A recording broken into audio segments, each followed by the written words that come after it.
성경에서 가장 중요한 계명을 꼽으라고 한다면 어떤 계명을 말씀드릴 수 있을까요? 분명히 하나님을 사랑하고 이웃을 사랑해라, 이것일 겁니다. 하나님을 사랑하는 것이, 또 이웃을 사랑하는 것이 우리 주님을 기쁘시게 한다는 것에 우리 모두가 동의할 것입니다. 그렇다면 하나님을 사랑하는 삶이 무엇보다 중요한데, 이를 위해서 우리가 어떻게 해야 하는지, 어떤 삶을 살아가야 하는지에 대하여 오늘 본문을 잘 기록해 주고 있습니다. 바라기를 이 시간을 통해서 하나님을 마음과 뜻과 힘을 다해 사랑하겠다고 다시 한번 결단하는 은혜의 시간 되기를 주님의 이름으로 축복합니다. 본문에는 거짓 선지자가 어떤 존재이고 거짓 선지자의 본질이 무엇인지에 대하여 잘 나타내 주고 있습니다. 우리 2절을 함께 다시 한번 읽어보겠습니다. 시작. 그가 내게 말한 그 이적과 기사가 이루어지고 너희가 알지 못하던 다른 신들을 우리가 따라 섬기자고 말할지라도. 거짓 선지자는 무엇을 하는 자입니까? 하나님이 아닌 다른 신을 따르게 만드는 자입니다. 다시 말해 하나님이 아닌 다른 것을 사랑하게 만드는 존재죠. 하나님을 향한 마음을 분산시키는 존재입니다. 그리고 거짓 선지자는 직분을 가진 어떠한 사람만을 일컫는 것이 아닙니다. 6절을 보면 내 어머니의 아들 곧 내 형제나 내 자녀나 내 품의 아내나 너와 생명을 함께하는 친구든지. 오늘날로 말하면 어떤 목사라는 어떤 직분을 가진 자가 아니고 친구든지 형제든지 아내든지 자녀든지 그 어떠한 존재든지 간에 하나님이 아닌 다른 것을 섬기게 만드는 그 모든 것을 거짓 선지자라고 말씀드릴 수 있는 것입니다. 이런 의미에서 오늘날에도 이 세상에는 하나님이 아닌 다른 것을 따르게 하는 수많은 존재들, 수많은 것들이 있습니다. 미디어 매체가 될 수도 있고, 말씀드렸듯이 사람이 될 수도 있고요, 어떤 생활 습관이 될 수도 있고, 수많은 것들이 다 하나님이 아닌 다른 것을 따르게 하는 거짓 선지자가 될 수 있는 것입니다. 이 거짓 선지자는 다양한 전략으로 하나님을 사랑하지 못하게 만듭니다. 대표적인 전략이 미혹입니다. 미혹의 목적은 신자들의 믿음을 흔들리게 하고 하나님을 사랑하지 못하게 하여서 하나님으로부터 떼어내는 것이죠. 본문을 보면 신자들을 미혹하기 위해 거짓 복음을 전할 뿐 아니라 심지어 이적과 기사까지 나타낸다고 합니다. 1절을 보면 너희 중에 선지자나 꿈꾸는 자가 일어나서 이적과 기사를 내게 보이고. 거짓 선지자는 이적과 기사, 곧 기적을 일으키기도 합니다. 그래서 오늘날에도 보면 예수님을 믿지 않는 다른 종교 집단이나 이단들을 보았을 때 어떤 이적과 기사 비스무리한 것을 일으키는 경우를 종종 보게 됩니다. 이게 성경에도 출애굽기를 보면 열재앙이 나오지 않습니까?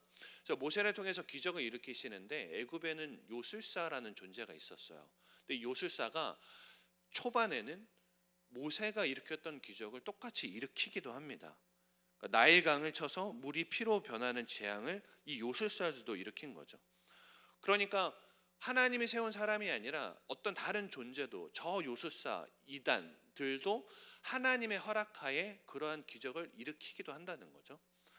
인간이란 존재가 눈으로 보이는 것에 영향을 받다 보니까 기적을 보면 내 믿음이 미혹되어서 흔들리기도 하고, 그래서 하나님을 향한 사랑이 분산되어서 다른 것을 따르게 하는 것이 거짓 선지자의 목적과 전략이라는 거죠. 그렇다면 우리에게 필수적으로 요구되는 건 분별입니다. 거짓인가? 아닌가? 이것이 거짓 선지자인가? 하나님을 따르게 하는 것인가? 하나님으로부터 나를 떼어내려고 하는 것인가를 분별하는 게 필수적으로 요구됩니다. 요즘에는 능력자라는 말을 잘 사용합니다. 이 시대가 요구하는 어떤 특별한 것을 되게 잘하면 와, 능력자다, 이런 표현을 씁니다. 그러니까 영상 편집을 잘한다 하면 영상 편집 능력자였어? 이런 표현을 쓴다는 거죠. 저에게 있어서 이 시대에 가장 필요한 능력이 무엇이냐라고 여쭌다면 영적 분별의 능력이라고 저는 우선적으로 말씀드릴 것입니다. 이 시대의 문화를 보십시오. 분별할 것 투성입니다. 요즘 시대에 너의 행복을 위해서 인생을 즐겨라는 말을 정말 많이 사용합니다. 이런 표현 자체를 쓰지 않는 경우도 있지만 너를 위해 인생을 즐겨라, 이러한 유의 시대적 풍조 속에서 나 자신을 위해 살아갈 것을 요구합니다. 자세히 이렇게 그냥 언뜻 보면 멋진 말 같지만 그 본질을 보면 자기 사랑이 있고 자기 쾌락이 있습니다. 근데 이것에 대한 분별이 없으면 그냥 인생은 즐기는 거야. 나의 행복을 위해서 무엇이든 할 수 있는 거야. 이 성경적 가치관에 배치되는 것을 무분별하게 받아들일 수 있는 거죠. 미래 세대 문화들도 보면 우리가 분별할 것이 참 많이 있습니다. 좀만 거리를 나가면 홍대 거리를 가서 사주, 타로, 운세, 궁합을 보는 가게들이 쭉 늘어서져 있습니다. 젊은이들이 막 지나가게 되고 분명히 우리 아이들도 그곳을 지나가게 될 터인데 그것을 지나가는 가운데에 수많은 젊은이들이 궁합을 보고 사주를 보고 타로를 보고 하거든요. 그러면은 그냥 그건 봐도 되나 보다 하고 무분별하게 받아들이고 같이 가서 그곳에서 뭐 그런 것들을 볼 수가 있는 거죠. 심지어 어느 사주 가게에는 이런 문구가 있다고 합니다. 기독교인 환영, 비밀, 절대 보장. 무슨 말이죠? 기독교인이 그만큼 많이 본다는 거죠. 근데 성경의 가르침을 보면 그것이 하나님의 신실한 관계를 깨트리고 하나님이 아닌 다른 것을 의지하는 마음 때문에 그것을 하는 것이니 그 자도 죽이고 그것을 하는 자도 죽이라고 분명하게 명령하고 있습니다. 그러니까 하나님의 말씀에 비추어 보면 절대 해서는 안 되는 것인데 분별의 능력이 없으면 해도 되나 보다, 이 정도 해도 되겠지 하면서 그냥 용감하게 그런 행동을 하게 되는 거죠. 성도 여러분, 이렇게 우리가 거짓을 분별하는 능력이 절대적으로 필요함을 안다면 영적 분별을 위해서 구체적으로 알아야 되는 것 두 가지를 함께 나누려고 합니다. 분별을 하는 능력을 갖추기 위해서 기억해야 할 것 첫 번째는 이것이 하나님의 사랑과 연결이 되는가를 살펴야 합니다. 우리 4절 말씀을 다시 한번 함께 읽어보겠습니다. 시작. 너희는 너희의 하나님 여호와를 따르며 그를 경외하며 그의 명령을 지키며 그의 목소리를 청종하며 그를 섬기며 그를 의지하며. 이 말씀을 조금 더 쉽게 말하면 제가 말씀드렸던 것처럼 하나님을 사랑하는 거예요. 그러니까 하나님은 이 하나님의 사랑으로 나아가기를 원하시거든요.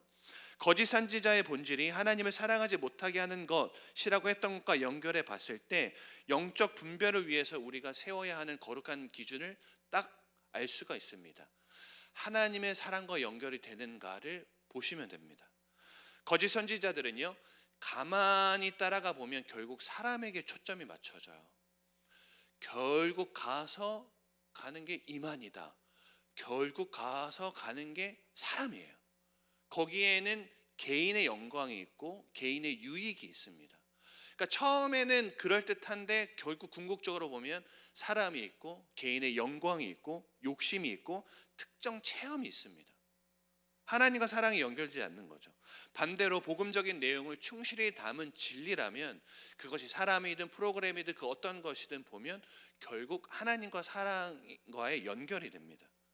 그러니까 우리 마음 가운데 세워야 하는 거룩한 기준은 무엇을 듣고 보고 행할 때 이것이 하나님의 사랑과 연결이 되는가, 하나님을 섬기고 하나님을 의지하고 하나님의 말씀을 청종하는 것에 연결이 되는가를 끊임없이 묻는 훈련이 필요합니다.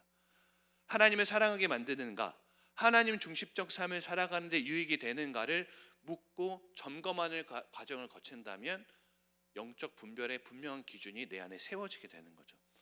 거짓을 분별한 후에 우리가 행해야 되는 것은 무엇입니까? 이것 또한 살펴보기를 원합니다. 우리 5절 말씀을 조금 길지만 다시 한번 읽어보겠습니다. 시작. 그런 선지자나 꿈꾸는 자는 죽이라.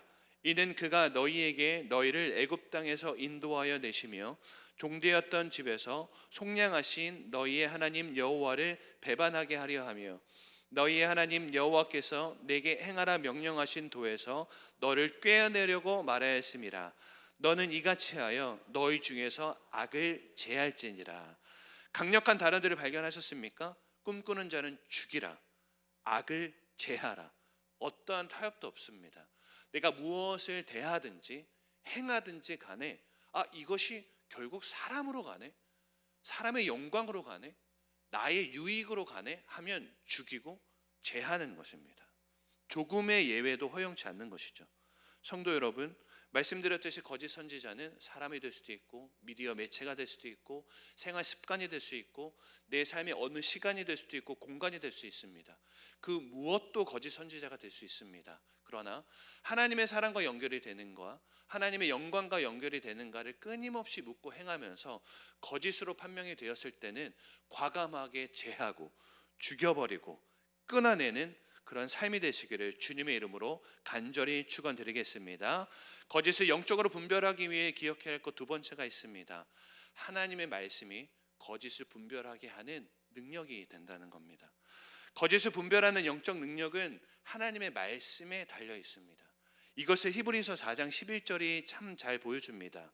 하나님의 말씀 앞에 지으신 것이 하나라도 그 앞에 나타나지 않음이 없고 오직 만물이 우리를 상관하시는 자의 눈앞에 벌거벗은 것 같이 드러난다고 기록합니다.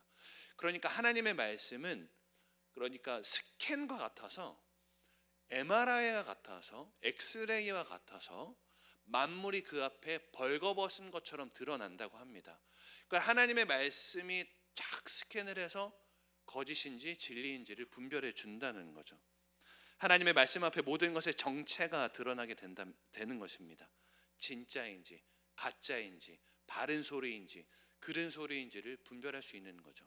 이게 하나님의 말씀의 능력입니다. 이 영적 분별의 능력은 꾸준한 말씀 생활 속에서 하나님의 시각으로 내게 주어진 상황을 바라보려고 하고 하나님의 뜻이 무엇인가를 이해하려는 치열한 과정을 통해서 길러지게 됩니다. 훈련이 되는 거죠. 제 이야기를 잠시 해보면 저는 신학교를 09년도에 들어갔습니다. 그때 제가 다짐했던 것이 있어요. 신학교를 들어갔을 때 딱 10년 동안 성경만 보자 이렇게 다짐했었습니다. 그래서 신학교를 들어가면 과제도 있으니까 성경이 아닌 다른 책도 보게 되는데 과제를 위한 책을 제외하고는 오직 성경만 보자 이렇게 다짐했습니다. 그래서 주석도 1절 보지 않았고 설교를 준비함에 있어서도요 어떤 자료, 어떤 책, 신앙서적은 1절 보지 않고 오직 성경만 봤어요. 그리고 10년 딱 지나고 나서부터 그 다음부터 주석 좀 보기 시작했습니다. 그 전에는 오직 말씀만 보고 묵상하고 생각하고 기도하고 그걸 통해서만 설교를 하려고 그 방향성을 가지고 나아갔습니다. 목사님 왜 10년이셨습니까? 라고 이유를 여쭌다면 뭔가 그 전문가가 되기 위한 그 딱 기간이 딱 10년이라고 그냥 생각했어요. 제 주관적인 기준이었습니다. 저는 이 시간들이 찌꺼기가 가득한 악인들의 거짓말, 해로운 말, 파멸을 가져오는 말들을 걸러내주는 마음의 정죄소를 세우는 거룩한 과정이었다고 저는 믿습니다. 시편 12편 기자는 이렇게 고백해요. 여호와의 말씀은 순결하며 흙 도가니에 7번 단련한 은 같도다. 7번은 거룩한 숫자로서 완전함을 의미합니다. 완전히 정죄되고 걸러내주는 은과 같은 역할을 말씀이 한다는 겁니다. 왜냐하면 불순물이 전혀 없기 때문에 그렇습니다. 하나님의 말씀은 순수한 은처럼 순결하고 고귀해서 이러한 말씀이 내 안에 충만하면 더러운 것들이 자연스럽게 걸러진다는 겁니다. 그래서 저는 믿기를 그 시간들이 거짓이 들어왔을 때 정죄소가 되어서 이상하네, 불편하네, 이것을 느끼는 게 결코 우연이 아니라는 겁니다. 순결한 하나님의 말씀이 내 안에 충만하면 악인들의 말들이 자연스럽게 걸러지고 요동하지 않는 믿음 위에 서서 하나님만을 사랑하게 만드는 것이 말씀의 순결한 기능임을, 고귀한 능력임을 믿으시기를 주님의 이름으로 축복합니다. 성도 여러분, 다시 한번 이 시간에 하나님의 순결한 말씀을 가까이 하겠다는 결단을 세움으로 말미암아 내 마음에 거짓을 걸러내는 정죄소를 세우시기를 축복합니다. 저처럼 꼭 10년 동안 성경만 보겠다는 아니라고 할지라도 하나님의 말씀을 늘 가까이 하겠다, 이런 결단이 있기를 주님의 이름으로 축복합니다. 말씀을 정리하겠습니다. 성도 여러분, 수많은 미디어 매체와 핸드폰과 여러 가지 나의 죄성으로 말미암은 생활 습관, 시간들을 통해서 사단은 거짓을 자꾸 우리로 하여금 노출시키게 합니다. 자꾸 접근해요. 나 거짓이요라고 하면서 오지 않거든요. 근데 여러분들의 삶 가운데에 진리가 아닌 거짓이 스며들고 있지 않은지를 잘 살펴보시기를 바랍니다. 하나님의 사랑과 연결이 되는가, 하나님의 영광과 연결이 되는가, 하나님의 말씀을 비추어 보면서 하나씩 하나씩 걸러내면서 저와 여러분의 삶 가운데에 진리만 가득하고 하나님을 향한 사랑만이 충만해지는 복된 삶 다 되시기를 주님의 이름으로 간절히 축원드리겠습니다.